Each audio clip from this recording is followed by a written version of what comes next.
Hi everyone, sorry, having trouble unmuting myself. Can you all see my screen and hear me okay?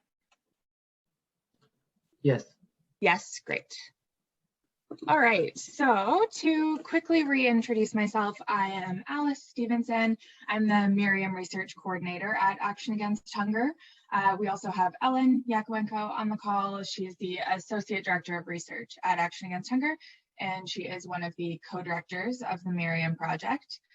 So I will give you all a quick overview of the Modeling Early Risk Indicators to Anticipate Malnutrition project, or MERIAM. MERIAM's a 4-year research project. We're in our 4th and final year. It's funded by the UK government, by FCDO. We have an interdisciplinary team of experts working on the project. We have 5 different partners. Obviously, Action Against Hunger, we are the lead. We have the Graduate Institute of Geneva, Johns Hopkins University, University of Maryland, and the University of Minnesota. So I will walk you through all of our motivations and aims, so essentially the purpose of the project, go through the methodology, the data, results, the summary of our key findings, and then we can go through some of the strengths and limitations, as well as the next steps and future extensions for MERIAM. So the original purpose of MERIAM was, and still is, to provide more evidence-based information on acute malnutrition, which would allow for early or at least earlier action. There's a lot of work being done right now on food security prediction and forecasting, but less on acute malnutrition specifically. So we were really looking to fill that gap there. And to do that, MERIAM seeks to identify, test, and scale up cost-effective means to improve prediction and monitoring of acute malnutrition, all through the use of open access secondary data. So there's no real primary data collection involved in the MERIAM project. We are using readily available data to model acute malnutrition outcomes. So we're focusing mainly on climate and conflict affected regions. That was part of the original funding solicitation from FCDO to determine if and really examine the extent to which climate and conflict factors are potential leading indicators of acute malnutrition. So more specifically, right now we're looking at Kenya, Uganda, Somalia, Mali, and Nigeria. And to do all of this, we are using 2 separate but complementary modeling approaches. So we're using computational modeling and econometric modeling to really cover all of our bases and account for the subnational variation and temporal dynamics as much as we can.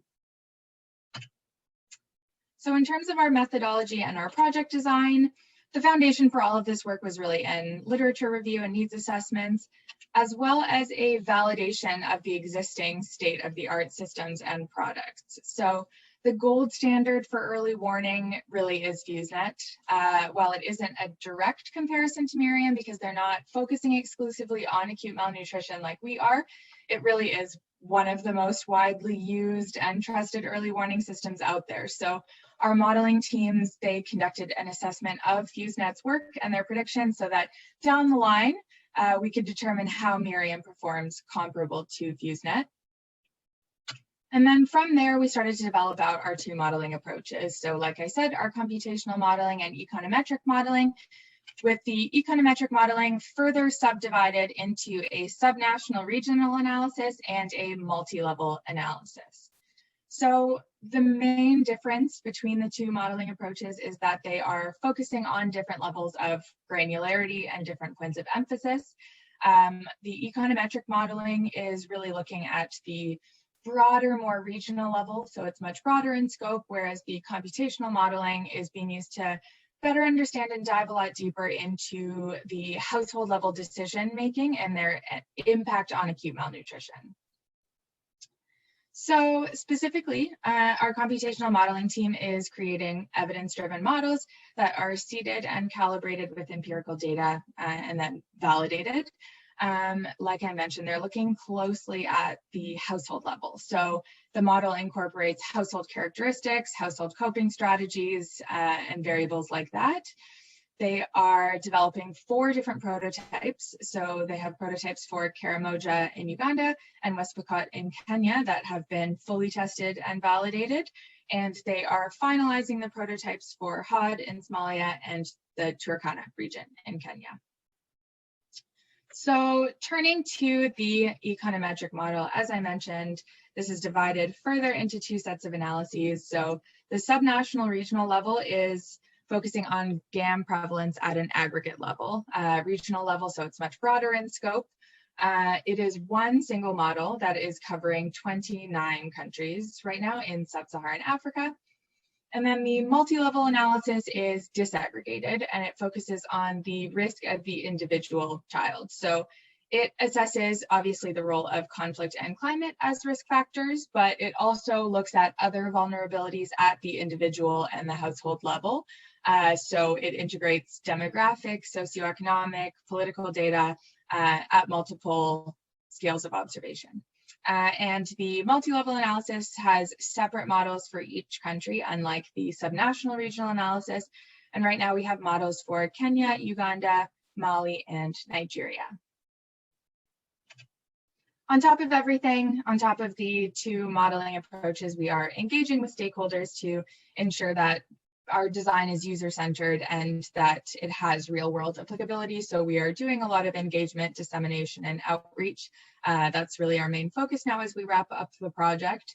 We are also working to develop an online platform where all of this information will sit. I won't get into too much detail on that, but we are developing what we're calling the Simulating Acute Malnutrition Toolkit. That would essentially be an interactive scenario-based tool. Happy to answer any questions on that, but I'll leave it at that for now. So in terms of the data, the computational model, it uses several different data sources. It's much more data intensive than the econometric model just because it is looking at household level.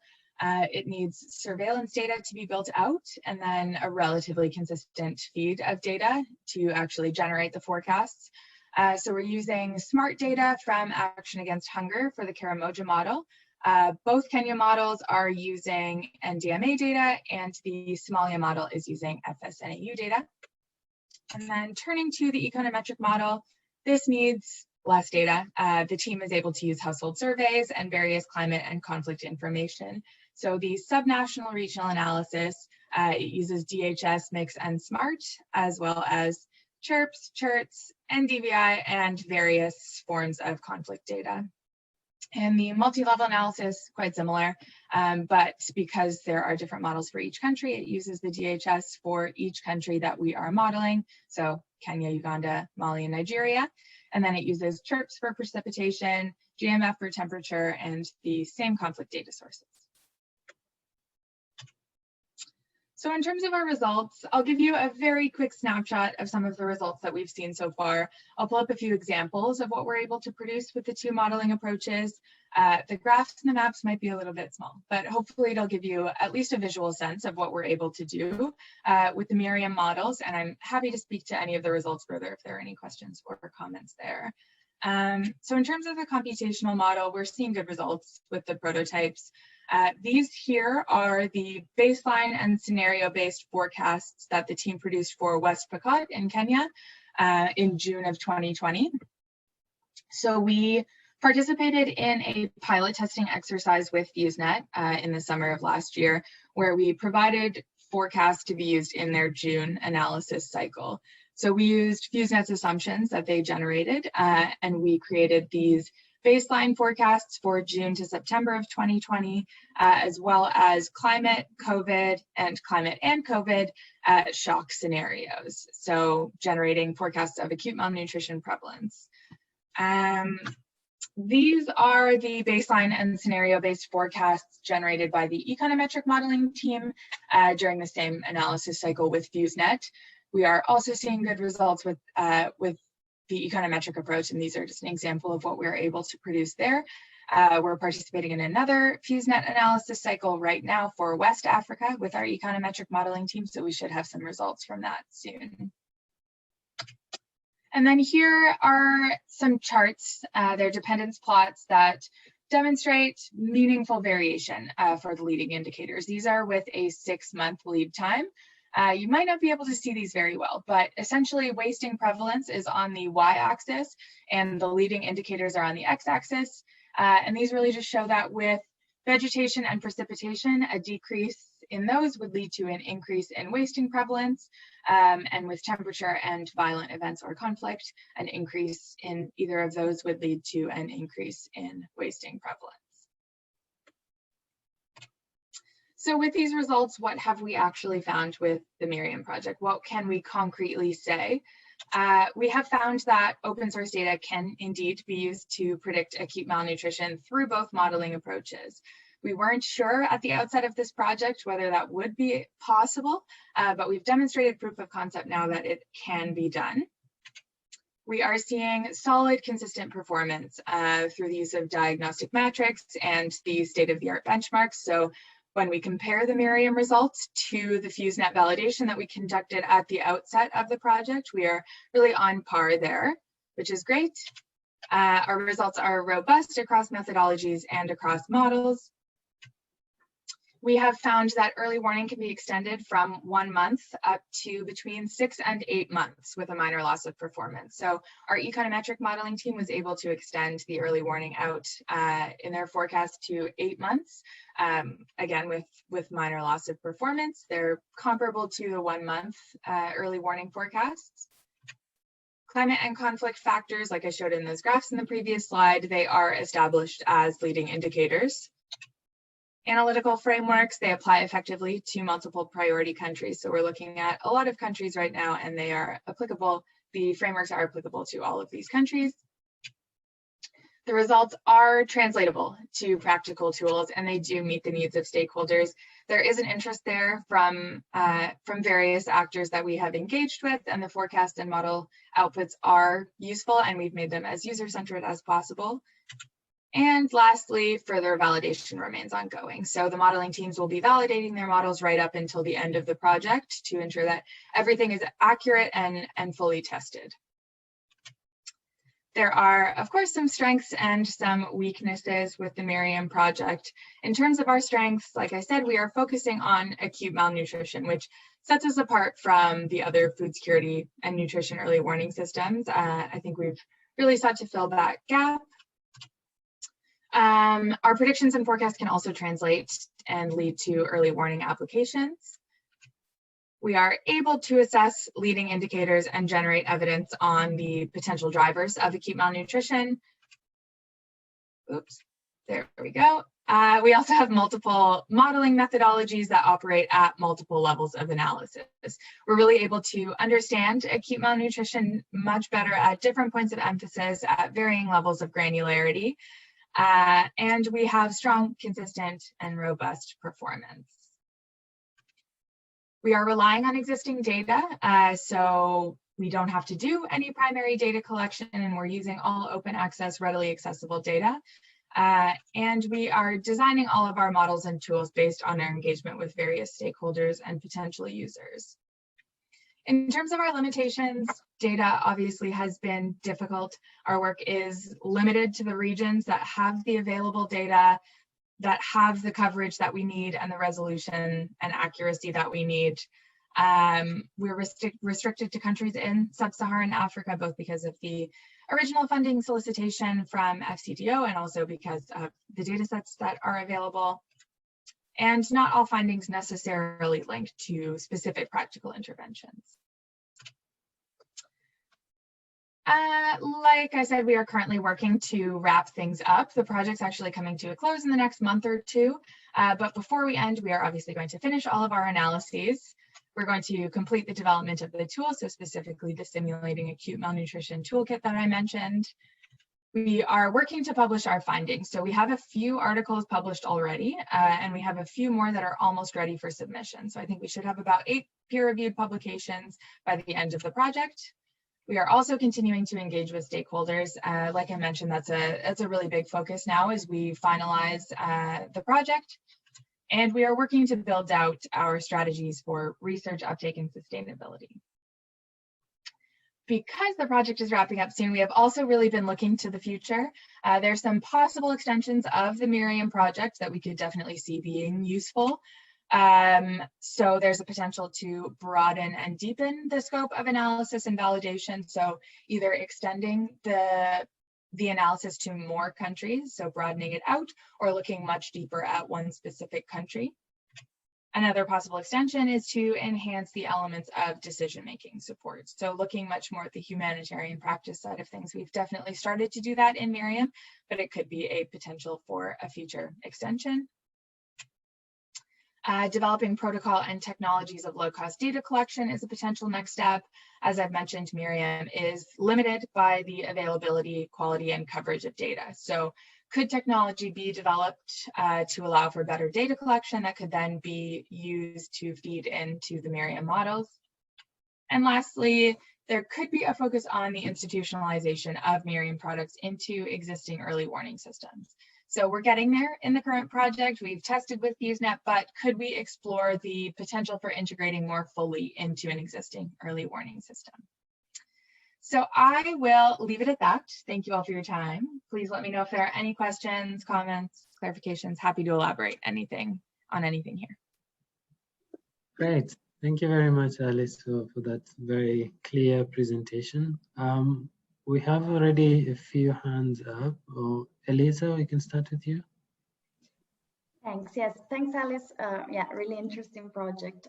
Yeah, just a couple of questions. One is, you just mentioned that some of the publications that you're working on have already been published. So if those are already available, do you mind like sharing in the chat the links? That would be great. Thank you.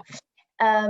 The second question is about the modeling. So like the two kind of models, when you talk about the econometric modeling, I think that's like some sort of multivariate regression analysis. Whereas I was wondering, in the computational modeling, would you have any further details on like what kind of approach, like what is meant exactly by computational modeling? That is a good question. I am not a modeler myself, so I don't know that I can speak to that directly. Ellen, I don't know if you have any thoughts specifically on the computational model.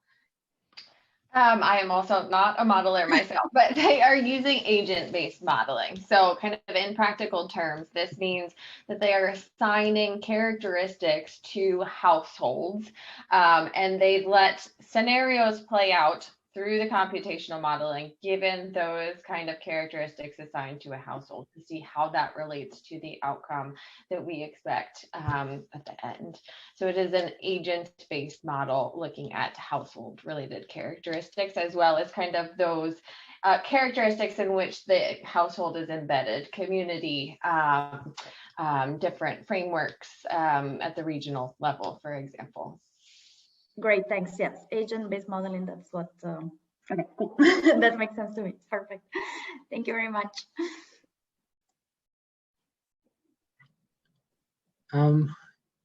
Yeah, so we have a question from Said Rahman. So over the course of the project, how well was MERIAM able to predict GAM at 1 month and 6 months? And were you able to test this with primary data collection? Yeah, so at 1 and 6 months, the models were relatively good at predicting kind of, I guess, IPC3 category. And I guess they had a little bit more trouble predicting more extreme outcomes, but relatively speaking, they are able to predict at 1 and 6 months pretty well. The 6-month lead time is comparable to the 1-month lead time, so it's not like we're losing any sort of performance in predicting out to 6 months. And we do not test with primary data collection, so we haven't been able to do that. We are using all secondary data in the analyses. Great, thank you. Mara, you have a question? Yeah, thank you. Thanks, Hassan, and thanks, Alice, for a really interesting presentation. I just wanted to understand a little bit more on some of the data that you used. I think you had a slide which showed that you used data from Uganda that was between 2010 and 2012, and then from other countries that it was more recent, up to 2019. So I just wanted to understand how that worked for Uganda with that kind of relatively old data, and then how you will update the model anyway, and what data you would use to update the model. And then I just wanted to understand as well, in terms of the predictor indicators, I think you said conflict was one of the ones that was a strong predictor. I can't remember the other one you said, but I think there were two you mentioned. But how did they vary country to country? And did you, were there different predictor indicators that were more predictive in different settings? Because I can imagine that conflict's not that applicable everywhere. Thanks. Ellen, can I hand that over to you and I'll add anything? Yeah, so for the first part on the data, I think one of the interesting things to me has been a misunderstanding of the way we use the term forecast and prediction. So the models were created on historical data, and the first phase was to actually forecast retrospectively to make sure that the models were able to predict what happened in the past with a good degree of certainty. And then over the past year, what we have done since those models were trained and validated on the historical data is then to move into prospective forecasting.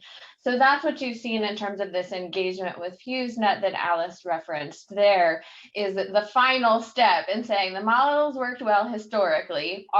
Do we see kind of a similar level comparative performance when we're trying to move into the future? And I would say that at this point in the project, it has been a kind of a long road to get to the prospective forecasting. We're at a very good stage right now. I would especially like to see more testing on the prospective forecasting side. We've had a couple rounds of this with FuseNet right now, but I don't know that it's enough to really have something that's ready for market yet. And that's why we have a lot of questions around kind of what do we do with the MERIAM project right now? It is a project. It is not something that's embedded within an institution and has kind of this sustainability of resources to it. So we're trying to identify kind of what are the tangible next steps that would need to happen to have it ready for market, and what market is that? Kind of where is this meeting a specific need? There's a lot of different components of the MERIAM project, and you could use it in a variety of different ways. So maybe this, if we have any additional time for discussion, this is one of the questions that I wanted to put out there for everyone to reflect on is, MERIAM is one of kind of the unique modeling exercises that is looking at acute malnutrition specifically. But there's a lot of different ways you could use it. You could use it to try and kind of analytically better understand acute malnutrition risk and nutrition risk related kind of events more broadly. You could also try and use it for anticipatory action, but what types of action? You could pre-position product against a caseload. You could pre-position data collection so that you can dig in and actually confirm and validate that there is a crisis going on. You could use it to try to do earlier interventions and see if those interventions actually had a different impact. So there's a variety of different ways this could be used, and it's unclear to us at this point in the project where we as a community kind of see the most value based on the information that we're able to provide at the close of the MERIAM project. I think I missed a couple things in there, Alice, but I know that you were noting them down, so please feel free to come back in and add. Yeah, I think the other question was on the leading indicators. So we have conflict and we also have climate, which is kind of more broadly encompassing precipitation, temperature, and vegetation. Those are kind of the main 4 indicators, I guess, the temperature, precipitation, vegetation, and conflict that we are looking at. Great. So there's also a question from Marjorie on the chat box. With the MERIAM prediction, has there been impact on the overall response?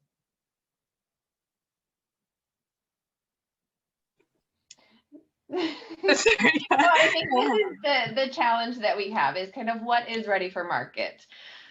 MERIAM started with the question of, can this be done? And it is a research project. It had high ambitions to try to get something by the end of the project, given that it was 4 years, that would be somehow integrated into a system.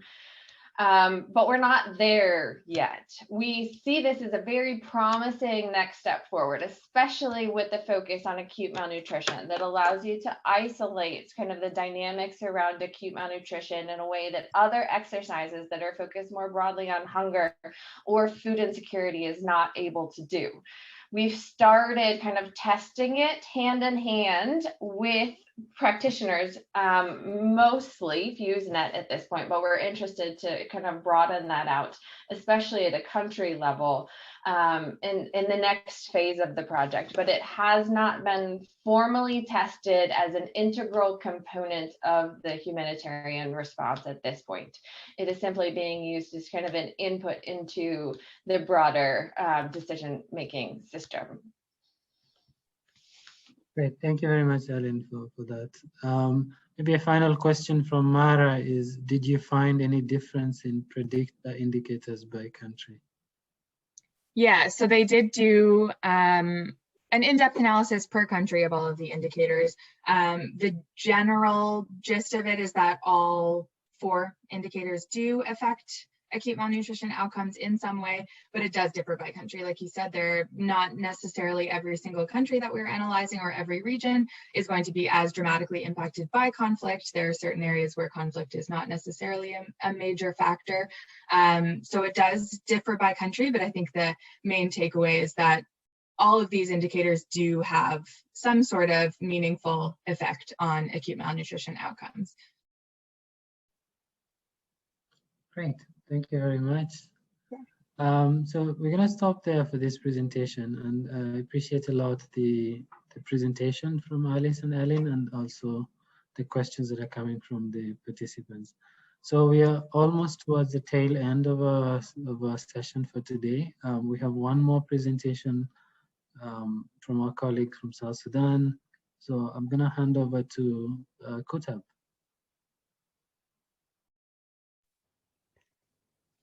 Thank you very much, Hassan. So